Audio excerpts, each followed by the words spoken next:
tibi, Rapper magnam gloriam tuam, Domine Deus et celestis, Deus Pater omnipotens.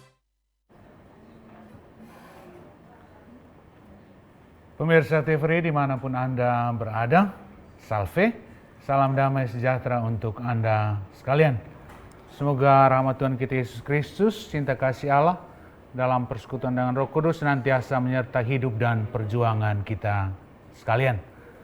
Senang sekali saya Pater Riki Rianto SUD boleh menjumpai Anda kembali dalam acara Mimbar Agama Katolik. Pada kesempatan indah sore hari ini, kita akan merenungkan tema utama pencobaan anak Allah. Tema ini akan diinspirasi oleh kisah Injil Matius bab 4 ayat 1 sampai dengan 11.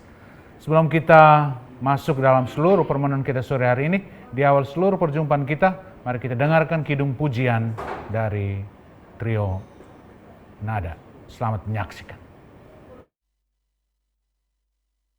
Et intera pax hominibus bone voluntatis, laudamus te, benedicimus te, adoramus te, glorificamus te.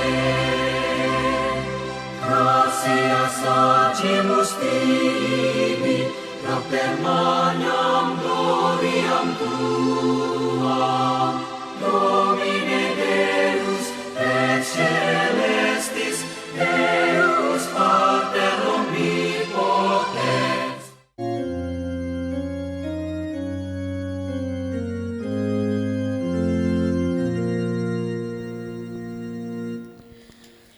Hanya debulah aku,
hominibus bone voluntatis laudamus te benedicimus te adoramus te glorificamus te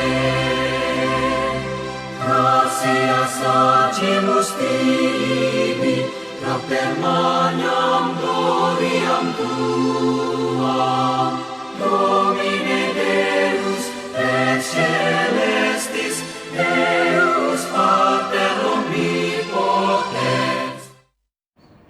Pemirsa yang terkasih, mari kita mulai seluruh permohonan kita ini dengan berdoa. Mohon bimbingan Roh Kudus untuk proses permohonan kita pada kesempatan hari ini.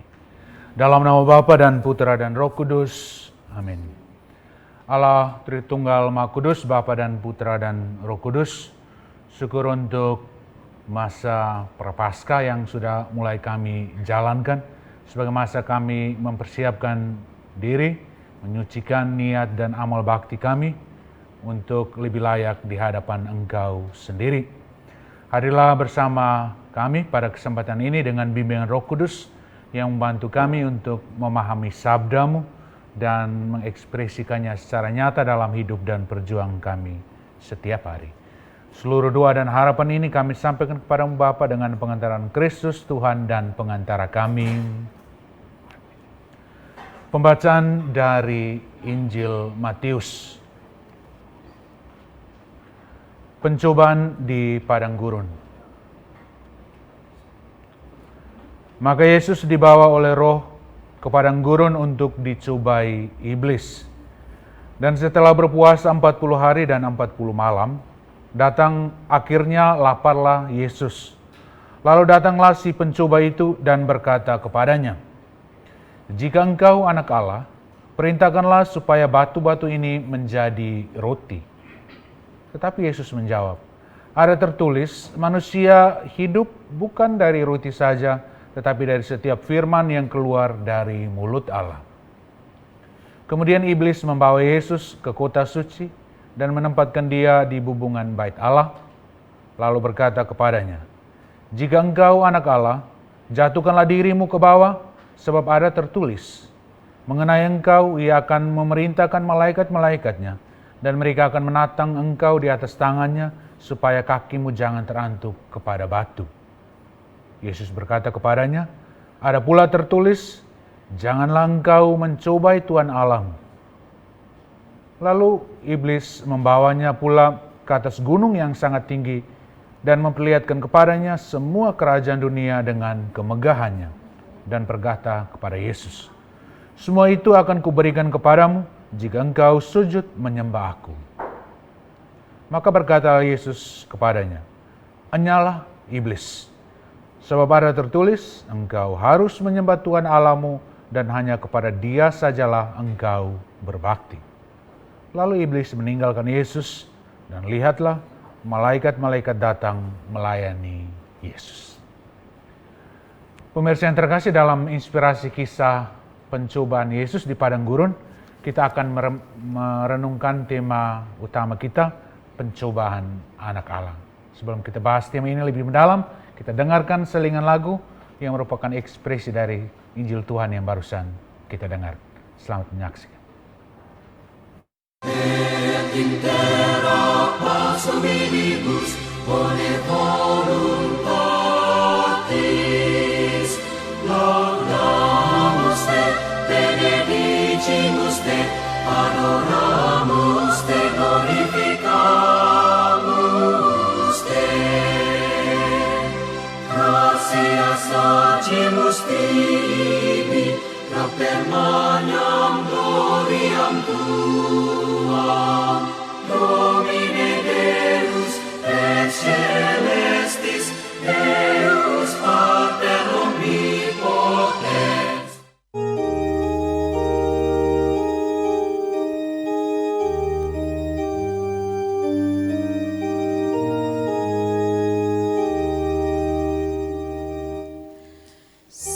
Sabdamu abadi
bone voluntatis, laudamus te, benedicimus te, adoramus te, glorificamus te.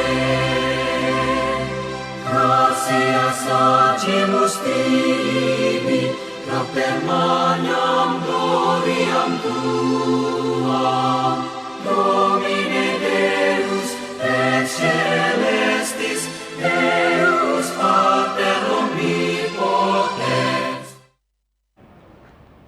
Pemirsa yang terkasih, sore hari ini kita akan merenungkan tema utama kita, pencobaan anak Allah. Tema ini sebenarnya merupakan ekspresi langsung dari kisah yang barusan kita dengar di sesi sebelumnya tentang pencobaan Yesus di padang gurun. Inspirasinya datang dari Injil Matius bab 4 ayat 1 sampai dengan 11. Kita juga bisa baca kisah versi yang sama, mungkin dalam versi yang lebih pendek, 2 ayat itu kisah Markus, itu bab 1 ayat 12-13, dan juga Injil sinoptik lainnya itu Lukas bab 4 ayat 1 sampai dengan 13. Sore hari ini kita akan secara khusus menggali pesan sabda dari kisah Injil Matius ini. Kalau kita membaca dengan lebih serius tujuan dari seluruh penulisan perikop ini, kita tahu bahwa melalui kisah di padang gurun, penginjil Matius memberi penekanan utama tentang Yesus sebagai anak Allah. Jadi ketika dia mengkisahkan pencobaan di padang gurun, itu kita boleh katakan bahwa ini pencobaan anak Allah. Jadi inilah yang merupakan alasan saya memberi permenungan kita sore hari ini dengan pencobaan anak Allah. Karena penjabaran Injil Matius memberikan penekanan tentang Yesus sebagai anak Allah. Kalau kita baca di kisah Injil Matius sebelumnya, itu Yesus juga dibaptis di Sungai Yordan, itu ayat 13-17 di bab 3. Itu juga memberi penekanan yang sama bahwa dengan dibaptis Yesus disahkan sebagai anak Allah. Dan status dia sebagai anak Allah itu kemudian ditandai dengan karakter-karakter khusus yang mau ditonjolkan oleh penginjil Matius.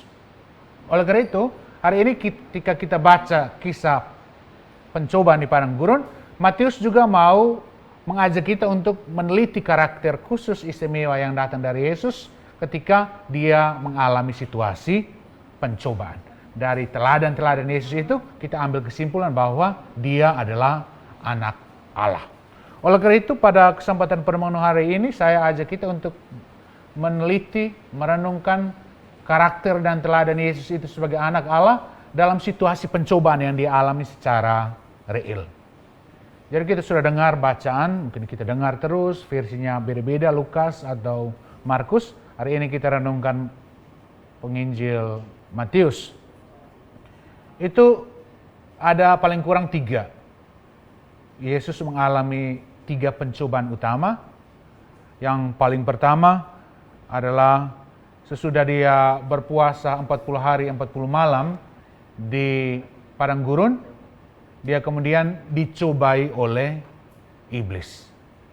Matius juga penting untuk kita renungkan bahwa pengungkapan kisah padang gurun, waktunya 40 hari 40 malam dia berpuasa dan kemudian dia dicobai, kemudian dia berhasil, ini memberi penekanan yang menarik untuk kita renungkan. Matius bandingkan 40 hari itu sama seperti kita ingat di perjanjian lama, orang Israel itu mengembara di padang gurun selama 40 hari.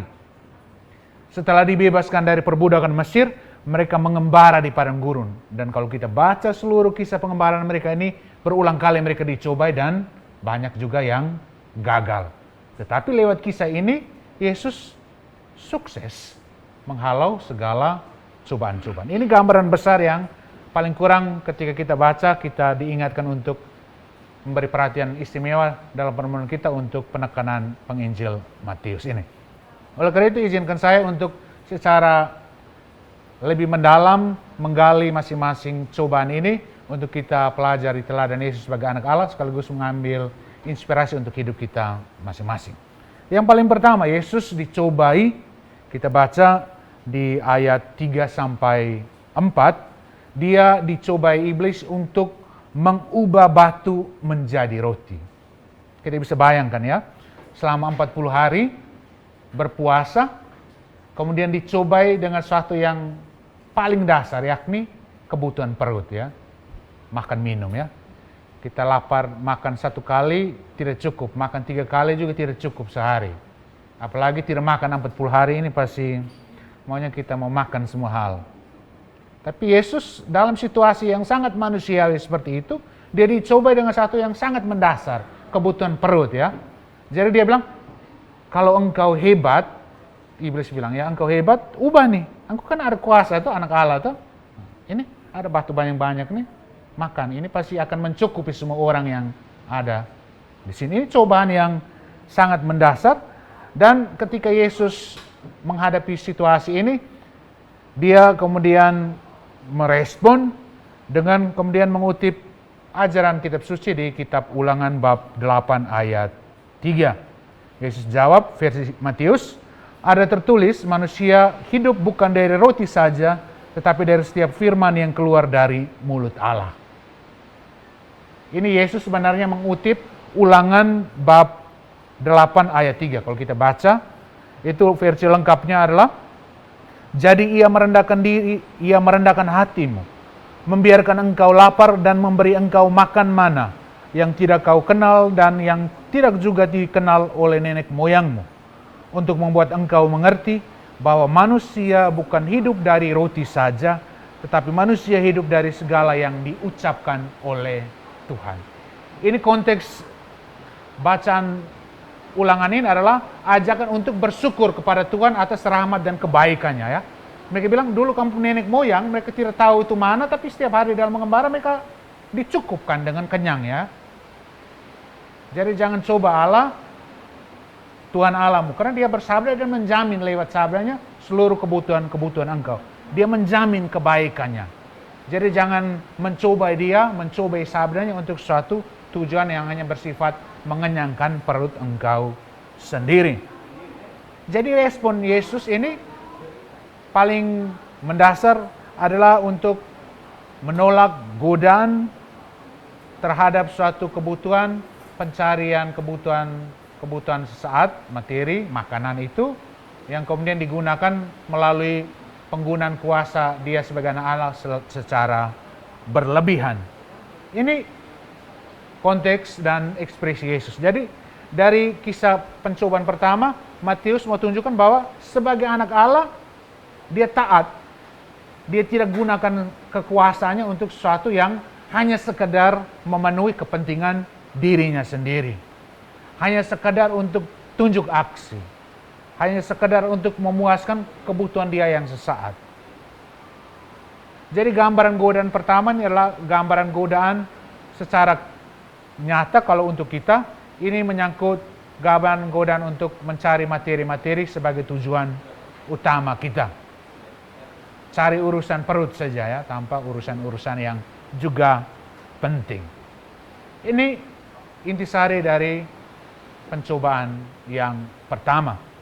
Pencobaan yang kedua, ayat 5 sampai dengan 7, Yesus dibawa ke hubungan Bait Allah di Yerusalem untuk digoda dengan cara menerjunkan diri dan meminta pertolongan Allah. Kita bisa baca dalam gambaran Injil Matius, iblis bilang begini, jika engkau anak Allah, jatuhkanlah dirimu ke bawah, sebab ada tertulis mengenai engkau, ia akan memerintahkan malaikat-malaikatnya, dan mereka akan menatang engkau di atas tangannya, supaya kakimu jangan terantuk pada batu. Jadi godaan iblis, kita bisa bayangkan ya, iblis menggoda Yesus dengan mengutip kitab suci lagi ya. Sebenarnya iblis mengutip kisah, ini bacaan dari Mazmur 91 ayat 11 sampai 12 ya. Itu lengkapnya begini ya. Mazmur tulis bilang, sebab malaikat-malaikatnya akan diperintahkan kepadamu untuk menjaga engkau di segala jalanmu.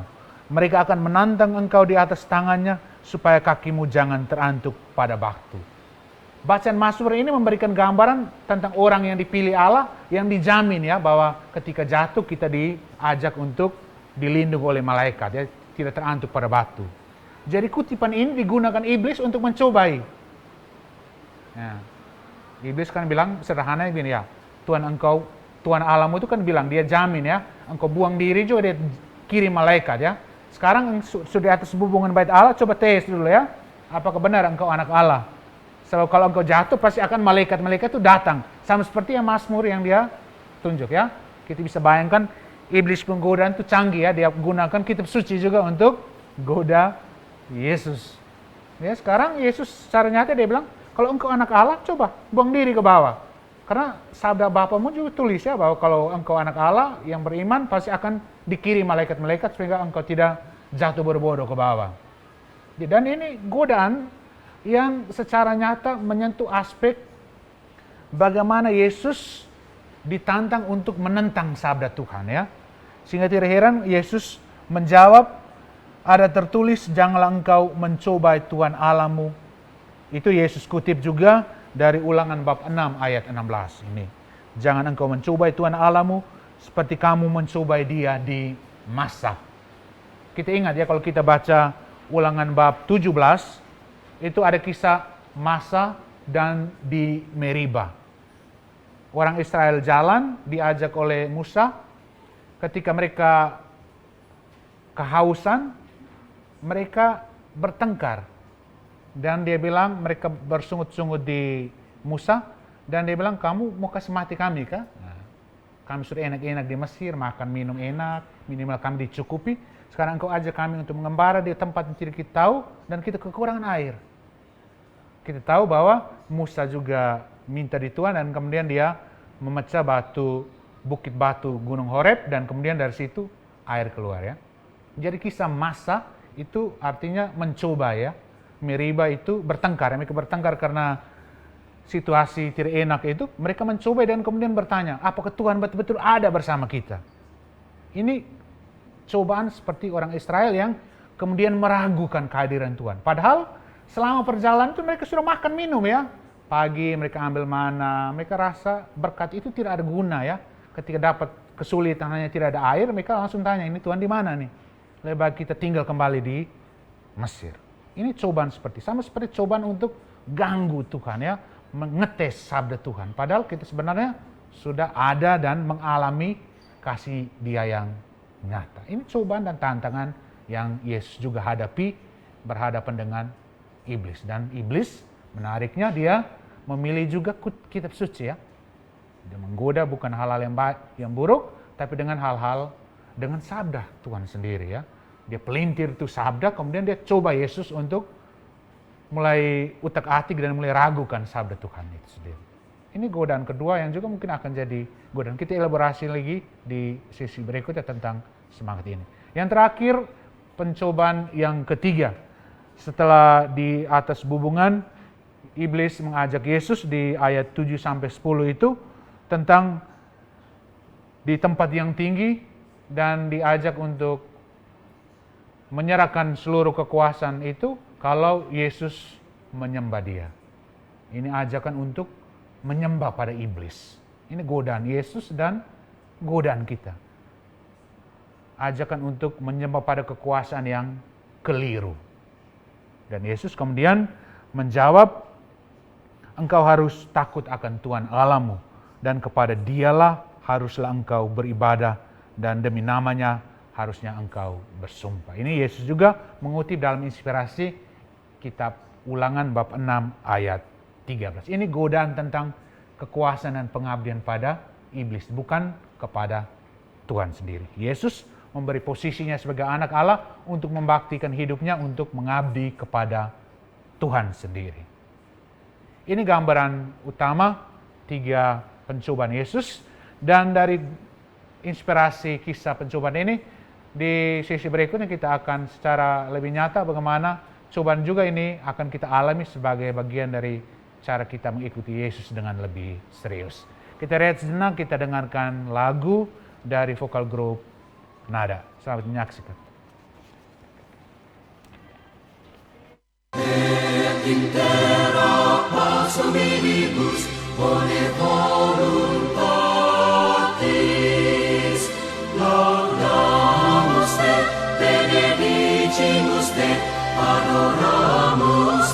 glorificamus Te. Gratia sacimus tibi, propter magnam gloriam Tuam, Domine Deus, et celestis, Deus Pater omnipotens.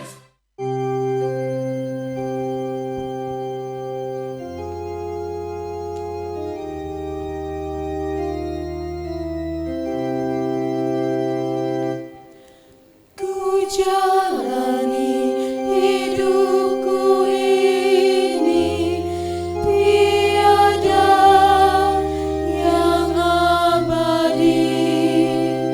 Semua harta milik diri, tiada yang sempurna. Ku tangisi duniaku ini, tiada yang berarti. Segala yang telah ku alami, tiada yang sempurna.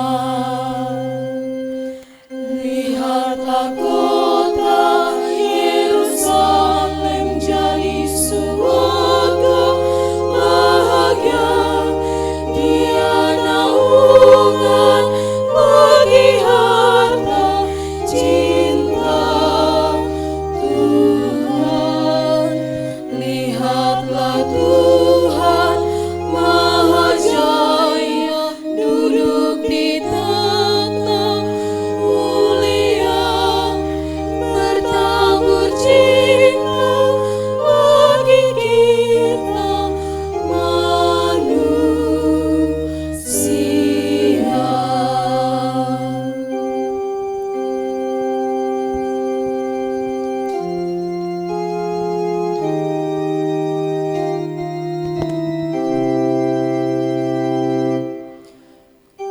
Kurayapi jalanku ini, tarata penuh duri. Serasa gagal dalam diri, tak puas akan hasil. Ku ratapi nasibku ini, tariba penuh rugi. Segala yang ku kehendaki, tak lepas angan adil. Lihatlah kota Yerusalem jadi penopang bahagia, tiada yang gagal dalam semangat cinta Tuhan. Lihatlah Tuhan Maha Jaya hadir di kancah usaha, beralur semangat bagi kita manusia.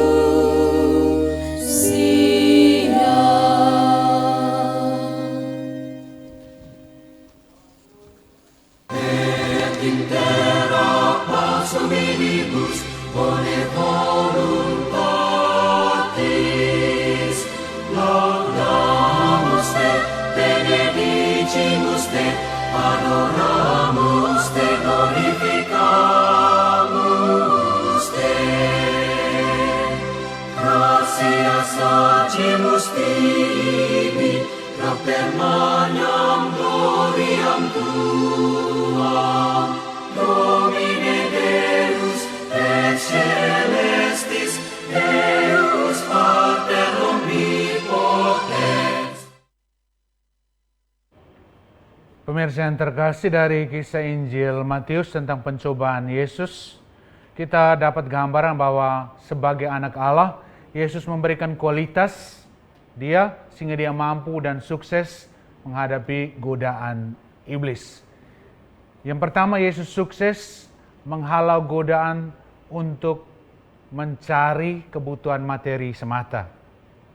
Menggunakan sabda untuk pemenuhan kebutuhan materi saja dari pencobaan pertama. Selain itu, dari pencobaan kedua, Yesus berhasil untuk memberikan teladan kepada kita tentang menghindari membuat tindakan spektakuler untuk mencobai rahmat dan sabda Tuhan untuk kepentingan diri sekaligus meragukan kedahsyatan sabda Tuhan itu sendiri. Yang ketiga, sebagai anak Allah, Yesus telah berhasil untuk tidak mengabdi pada kekuatan iblis. Ini ajakan yang sederhana kepada kita untuk menolak segala cara-cara yang pintas, cara-cara yang tidak benar untuk mendapatkan kekuasaan untuk kepentingan diri sendiri.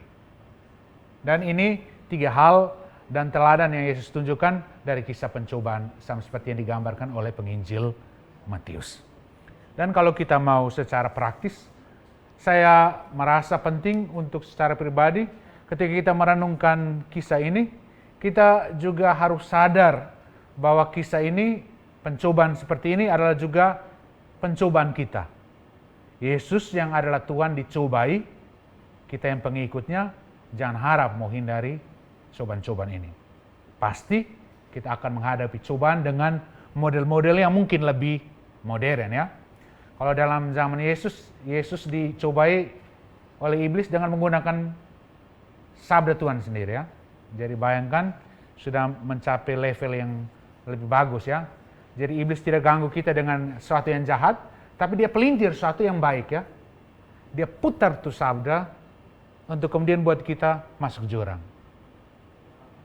Kita bisa bahas secara sederhana untuk masing-masing pencobaan untuk aplikasi secara praktis. Dari pencobaan pertama ya, Yesus digoda untuk ubah sesuatu lewat kuasanya untuk pencapaian tujuan yang bersifat sementara. Ini godaan kita ya, godaan untuk mencapai dan mencari sesuatu yang sementara ya. Dalam hal ini Injil itu makanan. Terlalu banyak fokus pada materi sementara yang habis dan cepat aus ya. Injil menggambarkan banyak sekali ya. Ada kisah tentang orang kaya yang timbun hartanya di lumbung. Dia tidak tahu bahwa malam ini kalau Tuhan panggil ya tidak ada guna tuh harta. Jadi orientasi kita kepada materi itu tidak boleh menghukum kita pada orientasi yang agak panjang. Jadi ini godaan kita ya, mencari hanya materi saja, bukan tujuan dan orientasi akhirat atau surgawi. Ini kecenderungan modern dan harusnya kita sadar sebagai godaan yang hampir setiap hari kita hadapi. Sebagai orang modern, orang kota, orang desa, kita kadang sadar tidak sadar kita terjebak dengan harus cari materi. Penting juga ya materi, tapi kadang-kadang orientasi itu membuat kita hanya merasa hanya materi saja yang harus kita cari ya. Ini godaan kita. Dan kalau Yesus digoda hal yang sama, kita juga pasti akan digoda dengan hal yang sama pula. Pencarian akan materi ya, sehingga ada kecenderungan terlalu materialistik ya. Orang bilang sekarang dunia cenderung terarah pada hal-hal yang materi. Tidak ada suatu orientasi yang agak panjang ya. Kita buat sesuatu harusnya terarah pada hidup yang lebih luas. Kalau kita orang Kristen percaya bahwa apa yang kita cari sekarang, apa yang kita tumbuhkan sekarang, apa yang kita hasilkan sekarang itu gambaran di apa yang akan kita hadapi di hidup yang kekal. Jadi orientasi penting. Mudah-mudahan kita juga mengubah orientasi kita untuk tidak hanya semata-mata mencari kebutuhan materi. Tadi saya kutip kisah tentang orang Israel, ajakan dari kisah Ulangan tentang kebaikan Tuhan. Bahwa Tuhan itu baik. Ulangan bab 8 ayat 3 dia bilang begini, jadi dia merendahkan hatimu, membiarkan engkau lapar dan memberi engkau mana. Ini gambaran kepada orang Israel ya, yang tidak kau kenal dan juga tidak dikenal oleh nenek moyangmu. Dan untuk membuat engkau mengerti bahwa manusia bukan hanya hidup dari roti saja, tapi manusia hidup dari segala yang diucapkan Tuhan. Jadi pencarian kita materi ini, ajakan kita ini harus diimbangkan untuk pencarian yang lebih luas. Hidup yang kekal, hidup bahagia bersama Bapa di surga dan seterusnya sebagai orang Kristen. Kadang-kadang godaan yang penting yang mungkin kita alami adalah ya kita seperti orang Israel ya. Dia bilang, dulu orang nenek moyangmu makan mana ya, diberi hidup, mendapat kebaikan. Jadi mereka tidak hanya hidup dari roti saja, tapi Allah juga menjamin hal-hal lain yang kemudian buat mereka hidup hingga sekarang. Jaminan inilah yang harusnya menjadi semacam keyakinan untuk kita berhadapan dengan situasi pencarian kita atau godaan untuk hanya berfokus pada pencarian materi semata. Itu yang pertama untuk godaan pertama, dan mudah-mudahan kita sadar bahwa godaan ini yang selalu kita hadapi setiap hari. Godaan kedua, Yesus juga dicobai untuk menantang sabda Tuhan. Ya, saya tadi singgung bahwa hal yang sama juga dilakukan oleh orang Israel di Masa dan Meriba. Di Masa mereka mencobai, Masa artinya mencoba ya, Meriba itu artinya bertengkar. Mereka mencobai dan kemudian tanya, Tuhan ini ada ke tidak dengan hidup saya? Tuhan ada ke tidak? Apakah Tuhan mau membiarkan kami mati di tengah daerah yang tidak dikenal? Kita sudah mulai otak-atik sabda Tuhan ini, benar ke tidak janji Tuhan? Benar ke tidak dia omong? Atau dia putar balik di kita misalnya? Ini kadang-kadang, bahkan kita lihat ya dalam cobaan kedua, Iblis juga menggunakan kata Mazmur ya. Dia bilang ini di Mazmur ada tertulis ya bahwa malaikat akan menantang engkau kalau engkau buang diri ke bawah ya. Sekarang coba buktikan. Jadi dia pelintir sabda Tuhan untuk memanipulasi orang. Pelintir sabda Tuhan untuk kemudian kita meragukan janji Tuhan lewat sabdanya. Ini iblis punya metode ya. Dia pelintir, dia tidak buat sesuatu yang contoh yang jahat ya, tapi dia kutip kitab suci ya. Bayangkan ya, dia menggoda kita dengan sesuatu yang mungkin setiap hari kita hadapi sebagai sesuatu yang suci. Ini meragukan sabda Tuhan. Sama seperti orang Israel di Masa dan di Meriba. Ini godaan penting untuk kita ya. Kadang-kadang kita hadapi masalah sedikit, kita sudah mulai galau dan bilang, Tuhan tinggalkan saya. Kita hadapi satu masalah sama seperti orang Israel kekurangan air, mereka rasa bilang, ini Tuhan ada kok tidak nih?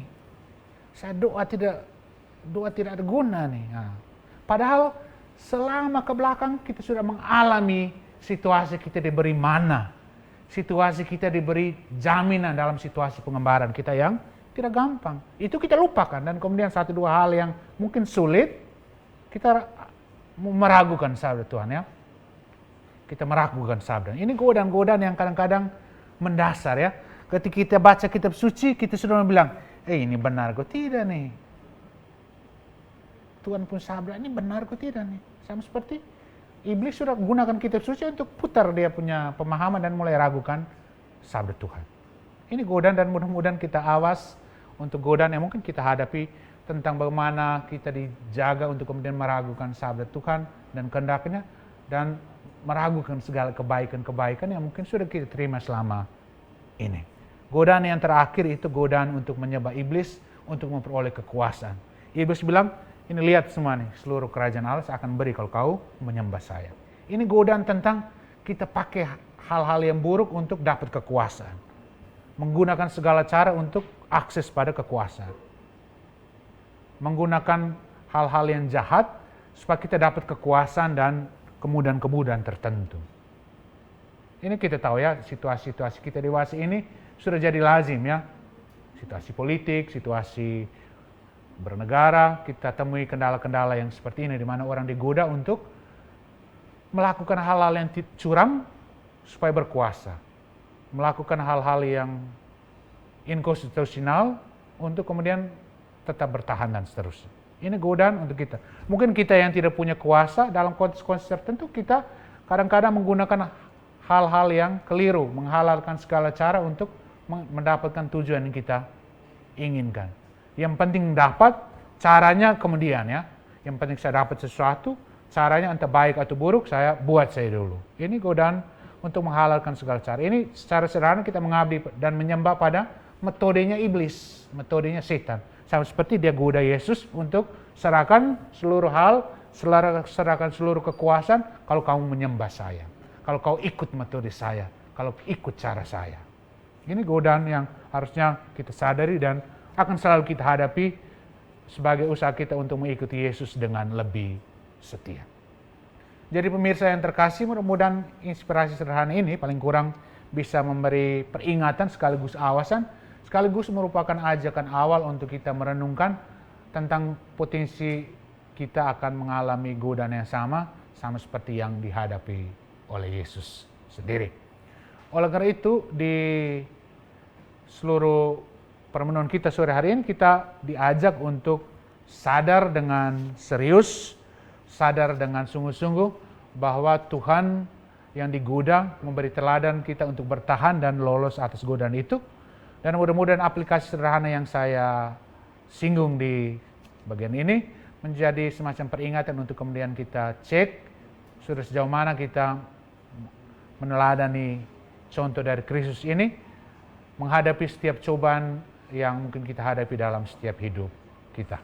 Oleh karena itu, di akhir seluruh permenungan ini, mari kita mohon bimbingan Tuhan dan doa-doanya serta berkatnya, agar dalam setiap usaha dan perjuangan kita boleh kuat menghadapi cobaan-cobaan untuk menghasilkan dan mencari materi semata, cobaan untuk meragukan sabda Tuhan, mencobai kehendaknya, dan cobaan untuk menghalalkan segala cara untuk kepentingan dan kekuasaan yang sesaat.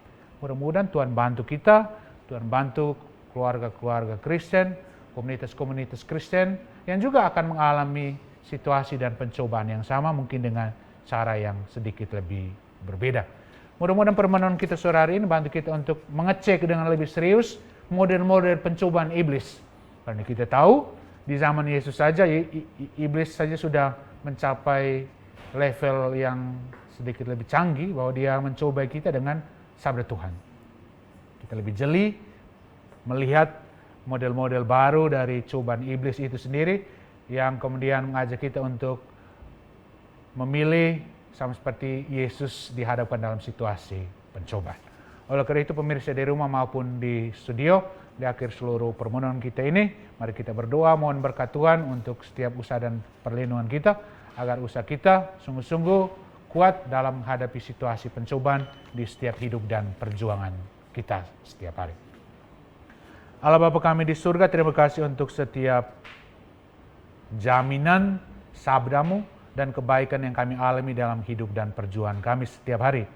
Kami yakin bahwa usaha kami untuk mengikuti Engkau dengan lebih setia harus kami jalani dalam hal kesetiaan kami pada sabdamu, berhadapan dengan cobaan-cobaan materi, cobaan sabda yang meragukan sabdamu, sekaligus menghalalkan segala cara untuk memperoleh kekuasaan. Bantu kami, keluarga-keluarga Katolik, komunitas Kristiani, agar sungguh meneladani Kristus Putramu, sadar untuk setiap godaan-godaan dan berpegang teguh pada ajaran Kristus Putramu. Bantu kami agar sungguh-sungguh menjadi pengikut Kristus di waktu-waktu yang akan datang, dengan sadar dan menolak setiap bentuk godaan-godaan setan dan segala perwujudan lainnya. Oleh karena itu, di akhir seluruh permohonan ini ya Tuhan, atas doa dan berkat Engkau sendiri, doa Bunda Maria, para kudus di surga, semoga usaha kami untuk bertahan dalam godaan-godaan hidup dan perjuangan kami di waktu-waktu yang akan datang, senantiasa dilindungi, dibimbing dan diberkati oleh Allah yang Maha Kuasa, dalam nama Bapa dan Putra dan Roh Kudus. Pemirsa yang terkasih, demikianlah seluruh permenungan kita pada sore hari ini. Besar harapan semoga permenungan ini bermanfaat untuk Anda sekalian. Akhirnya saya Pater Didi Adi Kirianto, juga vokal grup Nada, mewakili seluruh kerabat kerja yang bertugas, pamit undur diri. Kita jumpa lagi di permenungan kita di waktu-waktu yang akan datang. Kita saksikan dua persembahan lagu dari vokal grup Nada.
adoramus te, glorificamus te.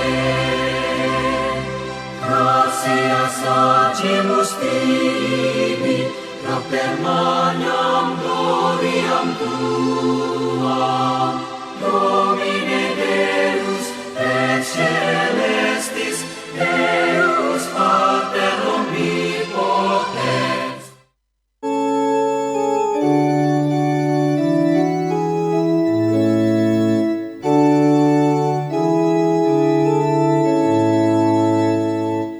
Tuhan Dikau naungan hidupku, indahkan doaku. Bila hati mengarah padamu, limpahkan rahmat-Mu. Aku selalu diincar bahaya, sampai akhir nanti. Tuhanlah perisaiku.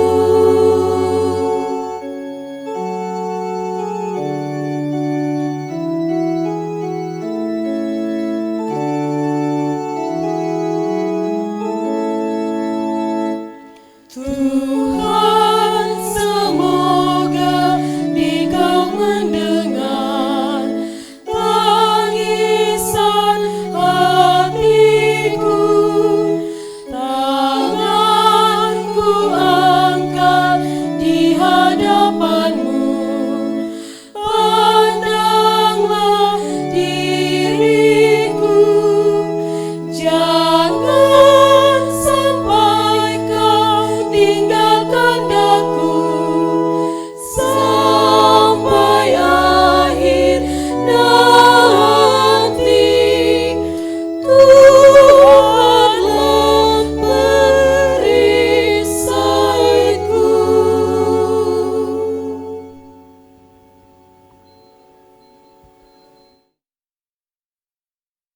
In terra pacem minibus,